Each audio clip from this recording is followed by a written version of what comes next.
Estos son los reportajes de Reporteros Asociados del Mundo, donde contamos lo que está sucediendo en el mundo y en Colombia.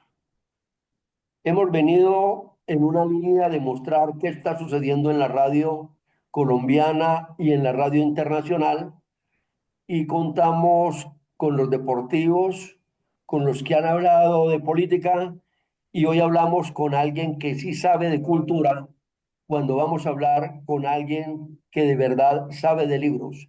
Norberto, ¿quién ha leído un libro qué? No vuelve a ser el mismo. ¿De dónde salió eso? Cuénteme cómo salió eso.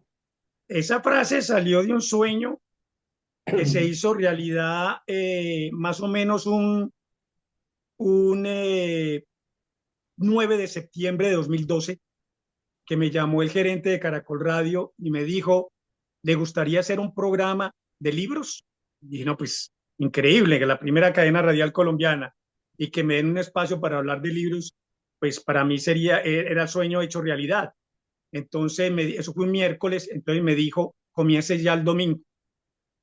Pues primero, preparar el programa con que iba a empezar, el primer programa. Y segundo, el programa debería llamarse el Club del Libro, pero fue tanta la emoción que lo dejamos el Club de Lectura de Caracol Radio. Pero necesitábamos un remoquete, algo que quedara en el imaginario de la gente pues, que nos sigue y que nos escucha cada 8 días. Y estaba durmiendo yo un jueves y me desperté abruptamente como a las 2 3 de la mañana y dije, el que lee un libro no vuelve a ser el mismo. Era tanto la emoción y el impacto más bien que amanecí con esa frase y dije, no, le di ya al muchacho de producción que ya tengo la frase para el remoquete para el Club de Lectura de Caracol Radio. Cuando uno lee un libro, no vuelve a ser el mismo. Entonces yo le Bueno, ¿y agrego quién es y nos... Norberto Vallejo? Norberto Vallejo sigue siendo un soñador, estudió filosofía en Manizales, en la Universidad de Caldas, estudió tecnología en sistemas y fue como todos los estudiantes soñadores, que todos somos soñadores, en tratar como de cambiar el mundo, la forma de pensar más bien. Por eso estudié filosofía y letras. Y algún día yo soy hijo de los programas de Caracol Radio, sobre todo de esos programas que se hacían los domingos, Monitor, que por ahí pasó mucho periodista, Uy, claro. y, y escuché, y soy caracolero desde siempre. Entonces, alguna vez soñé con ser periodista. Yo dije, para ser un buen periodista, ante todo debe ser un buen filósofo, pensaba yo, pero nunca pensar estar en Bogotá, porque pues eso era como muy difícil, como imposible, porque pues uno es provinciano y pensar en la capital es un poco complicado. Pues resulta de que como yo soy tecnólogo en sistemas, en Caracol Radio necesitaban eso se llama, bueno, un trabajador ahí que manejara un computador que solamente habían tres en Colombia de ese tipo, me acuerdo, que era un Prime 550. Dos los tenía Manizales, el Banco de Caldas y una oficina donde yo trabajaba, un pre-service que se llamaba Informática Limitada. Y uno lo tenía Caracol Radio, pero no tenían quien lo monitoreara. Entonces, yo envié hojas de vida en esos momentos de existencialismo, de que me estaba quedando en Manizales con la licenciatura en filosofía bajo el brazo, y me dio esa locura de enviar hojas de vida a todas partes del país, a Colgate, a Coca-Cola, a Bavaria, al Cerrejón, a las principales compañías, y yo lo envié a Caracol por enviarlo. Resulta de que necesitaban alguien que manejara ese computador y ahí nació todo. Ahí nació. Y bueno, como todo estudiante, tuve mi etapa de rebelde. Me tocó una época muy fea a nivel nacional, que fue en 1976, 1977, que fue víctima del Estatuto de Seguridad. A mí me llegaron a mi casa y se llevaron los libros. Estuve en cárcel como 12 días. Eh, pues digamos que ese fue el romanticismo revolucionario de la época. Me tocó ver al rector de la Universidad de Caldas del momento, que fue Guillermo Arcil Arango, un psiquiatra, que fue sacado de la universidad a empujones, a empellones, lo hirieron y lo subieron a punta de patadas a un camión. Esa imagen no se me olvida jamás, como la imagen de todas las puertas de los salones de la universidad que fueron tumbadas a punta de patada de los soldados. Y eso se me quedó, pero eso ya, pues digamos que hace parte de la historia de Norberto Vallejo.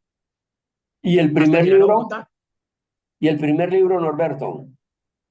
Uy, el primer libro es difícil, maestro, porque digamos que nosotros nos iniciamos en la lectura fue con los cómics, las revistas de aventuras que se colgaban como ropa en el patio, en las zapaterías, y digamos que ahí empezó la afición de la lectura, de Pato Donald, de Tío Rico, del Fantasma, de Tarzán, de todos estos, del Santo, pero un libro, pues el primer libro es muy difícil porque como estudié filosofía y letras, entonces me tocó leer los grandes filósofos.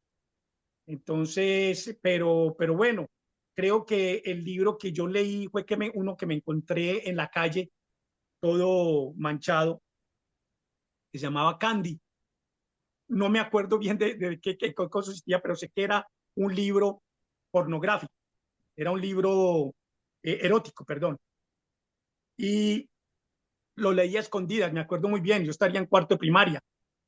Ese fue el primer libro que yo leí, ya se imaginará el contenido, un libro prohibido. Y ya me fui involucrando con la literatura de ficción que tenía que ver con los alienígenas, con los ovnis, con este gran investigador que todavía existe, un holandés creo que escribió un libro que se llama Recuerdos del Futuro. Ese fue el primer libro en serio que yo leí. Un libro muy, muy especial porque se basa en la arqueología y en la antropología para hablar precisamente de los ovnis. Y me quedé encarretado con ese cuento de los ovnis. Entonces, me acuerdo muy bien que en esa época, maestro, el círculo de lectores tenía un club que llegaban a la casa puerta a puerta con la revista y uno se apasionaba por los libros que los compraba uno a crédito. Y, Las grandes y enciclopedias. eso, exacto. Y que entre más compraba usted se ganaba una tabla de la biblioteca, después la otra tabla, después la otra tabla y así fue formando la biblioteca. Eso fue apasionante en esa época, fue muy apasionante. Entonces ahí fue que me involucré mucho con temas de arqueología y antropología. Ese fue mi sueño primero en ser arqueólogo. Me acuerdo que yo presenté el examen en la Nacional de Manizales para estudiar antropología en la Nacional de Bogotá. Quedé, pero mi papá no me dejó. Esa fue mi primera frustración. Y entonces, pues ya bueno, ya pues me involucré en la filosofía por mi profesor de filosofía en un colegio único en Colombia. Creo que jamás ha existido un colegio como ese que daba en el bloque central de la Universidad de Caldas, patrocinado precisamente por el rector de la universidad, que era Guillermo Arcila Arango. Y allí, maestro, digo que era único porque biología humana la veíamos en el anfiteatro con el muerto, ahí. Biología animal la veíamos en la clínica veterinaria y lo que era laboratorios de física y química lo veíamos en los laboratorios de la Universidad de Caldas. Entonces, y ahí pues mi pasión por estos cuentos de la investigación.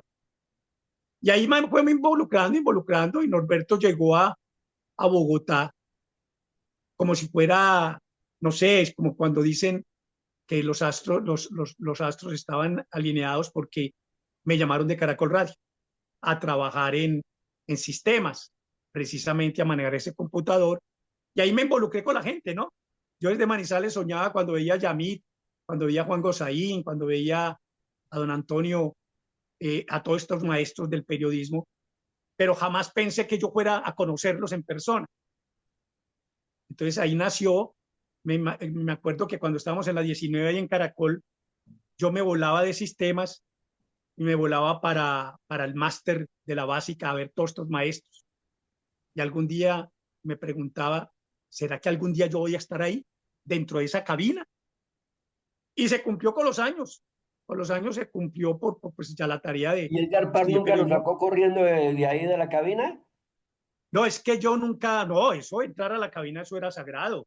No, no, No, no, era de pero afuera. cuando usted llegaba a verlos, Edgar Pablo salía y decía, no, no estorben que aquí estamos trabajando. Ah, bueno, pero eso era, ahí estaba Darío Lara, que era el que regañaba, eso era Claro. el que le llamaba a uno la atención. Y no, poco a poco se fue cumpliendo las cosas y nací prácticamente en el nuevo formato de la radio, en la frecuencia modulada con Julio Sánchez Cristo, un 2 de abril de 1991 que nació Viva FM de Caracol Estéreo y ahí nació Norberto como periodista. Bueno, y el lenguaje para hablar de libros, ¿de dónde sale? De Julio Sánchez Cristo precisamente porque Julio me dijo, hábleme de libros, hágame reseña de libros todos los días. Entonces yo me iba para la librería Lerner de la 19, de la Jiménez, me hice amigo de los libreros y yo me llevaba una grabadora, me acuerdo muy bien, y leía la contraportada, que consistía el libro. Entonces ya luego Julio me daba cambio y me decía, Norberto, ¿cuál es el libro de hoy? Entonces yo leía lo que encontraba en la contraportada. Ahí nació esa idea. Ya después, más adelante, Julio ya me daba la posibilidad de entrevistar escritores. Me acuerdo muy bien que en esa época tuve la posibilidad de entrevistar a Arturo Uslar Pietri, a Jorge Amado, a Sábato, a Mario Benedetti, a Roa Bastos, a los grandes. Es que yo me aterro. Yo en esa época me acuerdo muy bien que conocí la gran élite de la literatura de ese momento. Y ya luego, pues, el, el, el proyecto de Viva FM duró 11 años, de los cuales Julio duró 5 años allí. Luego se fue para RCN a crear la FM. Nosotros seguimos con ese proyecto con Roberto Pombo, seguimos con ese proyecto con Hernán Peláez y terminó con Yami Amad. Yami Amad dirigió ese programa un año, tiró la toalla, luego duró 3 meses con Néstor Morales.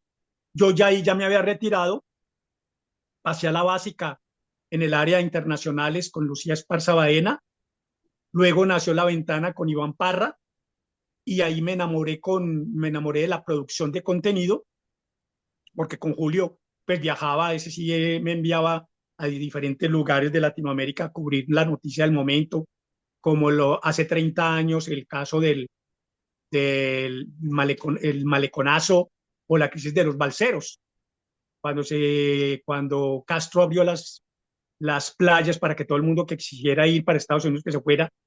¿Usted recuerda cómo era que En llamaba contra, este niño, el balserito que no, fue? ese fue más o menos 5 años después. Ah, El eso fue después. maleconazo, el maleconazo fue cuando Clinton, avivando las protestas dentro de La Habana, Cuba, que salió todo el pueblo cubano a protestar contra el régimen. Entonces, Castro, en contraposición, abrió las playas para que se fuera todo el mundo. Y se fueron más de 30.000 personas a las playas a la Florida, en el cual en el camino murieron más de 10.000 personas. Y ya pues Clinton tocó echar de reversa las medidas que tenía contra Cuba y Castro volvió a cerrar las playas. Esa época fue pues muy terrible porque tuve la posibilidad de estar allá. Con Fujimori también tuve la posibilidad cuando fue presidente por primera vez, pero me enamoré de la producción de contenido y ahí fue cuando se fundó el programa La Ventana con Iván Parrita. Allí estuvimos casi de 5 años hasta que duró ese proyecto y después de ese proyecto nació A Vivir, que son 2 días, que por esta época debe estar cumpliendo ya 13 años, del cual yo me retiré hace un año. También con la producción de contenido y ahí, estando en A Vivir, que son 2 días, fue cuando eso lo inauguró Diana Montoya, que estaba en ese momento en Miami, en Caracol, Miami. Vino a Bogotá a crear A Vivir, que son 2 días, con la idea de crear también la banda sonora. Y ahí fui el productor de contenido de ella y ella me dijo, hagamos entrevistas de libros. Hicimos entrevistas de libros hasta que este periodista a ver, ¿cómo se llama? Camilo Durán tenía una franja los domingos que era el personaje de la semana. Ajá. Él muere y ahí es cuando me llaman y me dicen, ¿quiere hacer un programa de libros? Y claro, de una, era para suplir ese vacío que dejó Camilo Durán. Y entonces ahí nació el Club de Lectura de Caracol Radio, exactamente hace 12 años, va para 13 años. Uno como periodista se alegra mucho cuando puede llevar comida a regiones donde hay catástrofes, donde hay gente sin comida y sin nada, pero nunca se me olvida una imagen suya en la costa cuando Ah, llegó a llevar una biblioteca y que le ayudaron un poco de personas, que hizo algo más o menos parecido cuando llamé y recogía plata y comida para los claro. pobres que usted reclamó, fue libros. Fue libros, eso fue muy bonito porque con eso se abrió la posibilidad de que el Club de Lectura no solamente estuviera entrevistando escritores, sino también que saliera a realizar campañas. Resulta que en una entrevista, una señora promotora de lectura de Bogotá se fue a vivir a Riohacha, o a vivir más exactamente a las rancherías donde está el Guayú. Ella la llamaban la señora de la bicicleta. No, yo la entrevisté por cuestión del Club de Lectura y ella pues nos contó la historia y se puso a llorar, llorando, diciendo de que nadie le paraba bolas, que mire las necesidades que tienen los niños guayú, que necesitan útiles, que necesitan lápices, bueno, entonces yo me atreví a decir al aire, pues señora Alexandra, me acuerdo ya, señora Alexandra, no se preocupe, que el Club de Lectura hará una campaña a nivel nacional con el fin de suplir esas necesidades de los niños. Entonces a Uy, mí todo el mundo me miraba, ¿cómo yo me comprometo en eso? Bueno, entonces resulta que me llamó el jefe y me dijo, hombre, ¿usted cómo se le ocurre decir eso al aire? Y le dije, no, pues claro, yo claro. me encargo de eso, yo tengo buenos contactos con las editoriales. Entonces, no, pues hagámosla. ¿Cómo la hacemos? Entonces nos sentamos y dijimos que, bueno, cuando yo dije eso al aire, maestro, cuando acabó el programa, me llamó nada menos que el gerente de Envía y me dijo, Norberto, qué bonita esa campaña, cuente con nosotros. Y dije, ¿qué? Entonces ahí fue con reunión de plumas blancas y cómo lo vamos a hacer. Entonces la cuestión era que íbamos a armar entonces la campaña en donde le íbamos a decir a la gente que quienes quieren ayudar a los niños guayú se acerquen al envía más cerca de su casa y dejen su donación ahí. Cuando yo hablé con esta señora Alexandra me decía que ella necesitaba 600 útiles, ojalá cuadernos cosidos porque es para los niños. Entonces, inmediatamente abrimos la campaña con Envía y resultó ser que dimos un plazo y el centro de acopio fue Envía de Riohacha. Pues maestro, qué sorpresa, que se recogieron más de 10.000 útiles, entre cuadernos, colores, libros para niños, pupitres, hasta bicicletas para la señora. Entonces fuimos en nombre de Caracol a hacer la entrega y cómo sería eso de hermoso y la receptibilidad de la gente que los empleados de Envía regalaron el domingo, que era día de descanso, para llevar todo eso a un centro de acopio en una ranchería. Eso fue muy hermoso. Tuvimos la oportunidad, entonces regalamos, había, no, era una cantidad, eran montañas. Entonces, y aprovechamos y visitamos algunas escuelas, llevamos libros de cuentos, les leíamos cuentos y ahí se armó todo eso. Entonces, se armó un video muy bonito que después se lo comparto, después de que terminemos, se lo comparto y esto quedó para la posteridad, porque ahí ya Norberto, junto con el Club de Lectura, hemos organizado eventos culturales en el barrio en Suba, en Kennedy, en Soacha organicé un evento que se llama el Parche Literario, ya va a su tercera versión, eso lo inauguré, les llevé libros también, organicé, bueno, donde me llamaran, ahí estaba presente el Club de Lectura. En una de esas me escribió una interna de la cárcel El Buen Pastor, diciendo que por qué no les regalábamos libros a ellas. Yo organicé la campaña con Fundalectura, que es una empresa grande, que vende los libros muy baratos y que ellos siempre están presentes donde quiera que uno los llame. Hablé con ellos y organizamos también una campaña en el Buen Pastor. Me acuerdo muy bien que eran 2.833 internas. Este señor nos regaló 3.000 libros y fuimos a la cárcel y allá les hicimos también su charla de la importancia de la lectura y les regalamos a la biblioteca. Me acuerdo que la directora de la biblioteca se llamaba Malú, le decían Malú, tal como nuestra Malú de Caracol Televisión. Y de ahí pues nació con más ganas ir a todos los barrios productos de desplazamiento por la violencia. Bueno, hicimos una cantidad de eventos que tienen que ver con precisamente con el libro. Hicimos un picnic literario en el Parque Nacional, allá fue, no, eso se llenó, no, eso es muy bonito. Yo creo que la labor que hizo el Club de Lectura durante 12 años es muy valiosa independientemente de haber entrevistado a todos los escritores habidos y por haber tanto en Hispanoamérica como en España.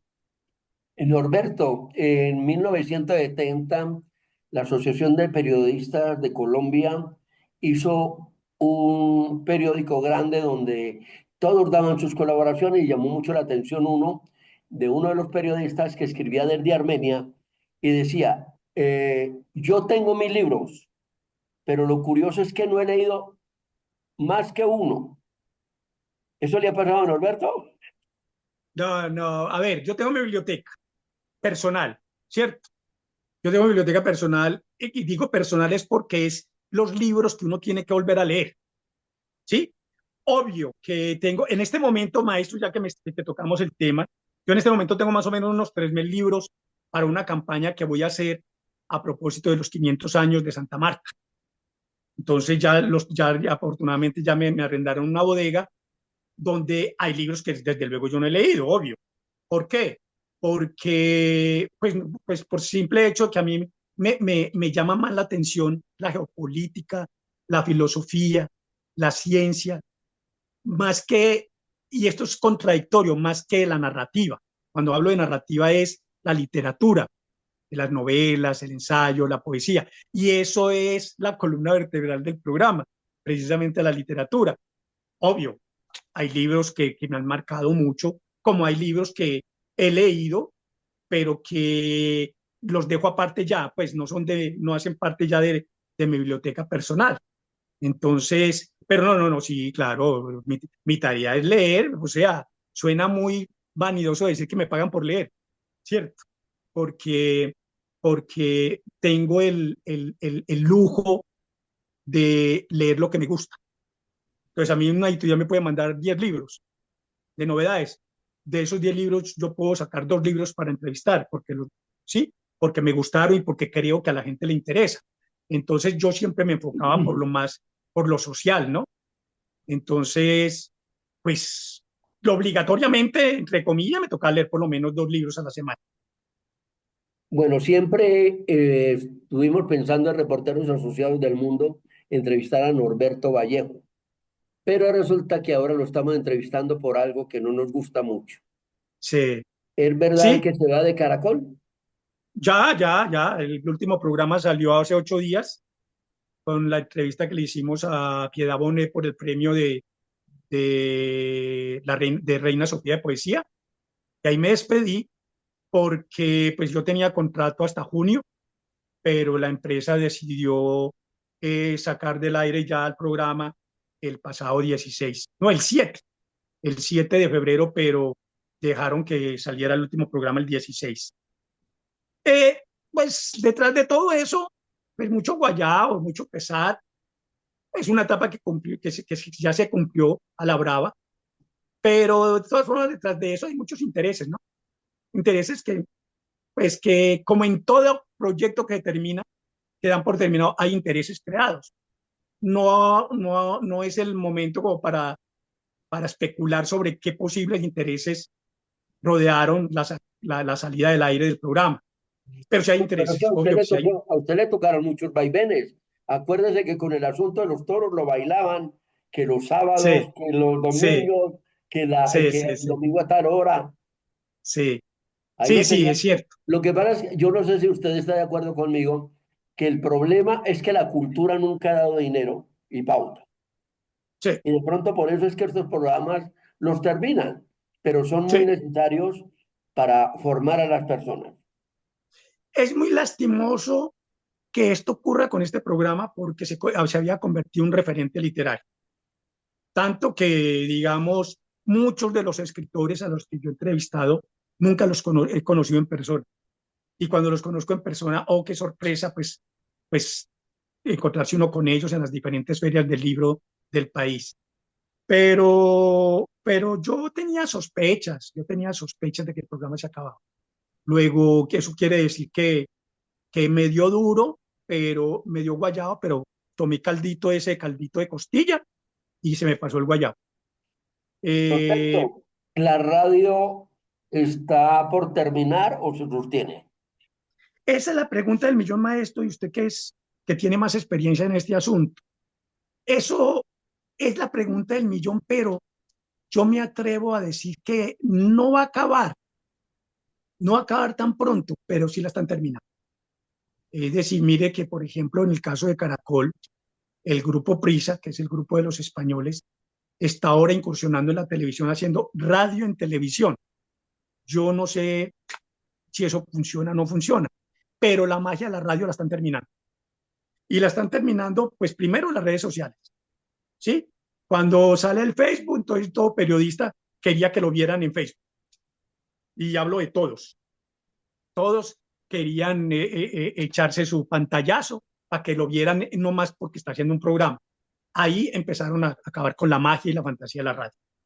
Eso sí yo me atrevo a decir que eso ya acabar, porque la imaginación se pierde ya. Ya el oyente, ya Gallego, el oyente, Hernán Gallego, que fue presidente de la Asociación Colombiana, perdón, de la Asociación Colombiana de Periodistas, decía, en la radio es muy buena porque se sabe cuál es el verdadero periodismo y también sucede con la prensa, porque el periodista no se ve y no figura, sino que hace el exacto, periodismo sin figurar. claro, Y claro. ahora la gente Es, todo lo quiere figurando. claro, y quiere ser el protagonista de la noticia. O sea, ya se perdió esa importancia que le daba, por ejemplo, Yamit o Juan Gosaín a los hechos. Esa es la noticia, ¿no? Ahora la noticia es el que presenta la noticia. Ese es el show. Es un show que se convierte. O sea, me perdona que diga, pero esto está lleno de pseudo periodistas. Ya ese periodismo que ustedes hacían y que yo hice parte en algún tiempo, eso se acabó. Eso sí ya se acabó. Ahora más que nunca, cuando el periodismo cayó en manos de los dueños, ahora ya no les da pena, ya no les da pena como la noticia ya es sesgada. O sea, ya usted sabe que usted ve una noticia en un canal, lo ve en otro y lo ve en otro y el tratamiento es de acuerdo a sus intereses. Entonces, yo soy de los que afortunadamente la reportería que me tocó hacer fue internacional, no me tocó hacer reportería nacional, afortunadamente. Entonces, el periodista se convirtió en una estafeta, maestro. Y el periodista de hoy, nosotros teníamos un dicho hace muchos años que decíamos que nosotros éramos un mar de conocimientos con un centímetro de profundidad. Nosotros conocíamos más del mundo que el mundo de nosotros. Eso era cierto. Ahora ya eso no ocurre. Usted, un Claro, periodista de porque hoy, no sabe ni qué es su... en esa oportunidad uno investigaba. Por ejemplo, recuerdo cuando entramos a trabajar a Semana. Plinio Puleyo dijo, usted puede escribir en el País de Madrid, yo venía del País de Madrid, decía, usted puede escribir en el País de Madrid, en el Tiempo, en lo que sea, pero usted no sabe escribir, usted llegó a aprender a escribir a Semana. Y fue el contenido que se hizo Semana en esa oportunidad, porque se Y era un... investigaba, se hacían las cosas como eran. Claro, claro, y era una lección de periodismo. Eso sí era una lección de periodismo. Pero eso ya se perdió la pasión. Usted, un periodista de hoy que sale al aire es con un guión, o sea, no tienen la capacidad de improvisación, no saben de qué están hablando porque están leyendo un guión. Si se está hablando del problema de Ucrania y Rusia, no saben qué es Ucrania. Si se está hablando del problema de Israel-Palestina, ¿por qué? Esto es un ejemplo fiel, maestro, y usted me dirá si estoy equivocado. Ningún medio de comunicación se ha referido, por ejemplo, al caso de Palestina y a Israel. Siempre es, no se le da el nombre a las cosas como debe ser. es como miedo a decir la verdad. Y mire lo que está pasando ahora. Entonces, los periodistas de hoy no leen un libro ni regalado, pues, ni regalado. Aún más, yo he visto periodistas que tienen cantidad de libros y encima el computador. Mm, Imagínense, hasta ese Perfecto. A extremo ver, hemos llegado. Norberto, este tiempo se nos va como, y además que tuvimos problemas técnicos, pues se nos fue a las carreras. Norberto, se va el club de lectura, Sí, pero queda Norberto totalmente. Vallejo.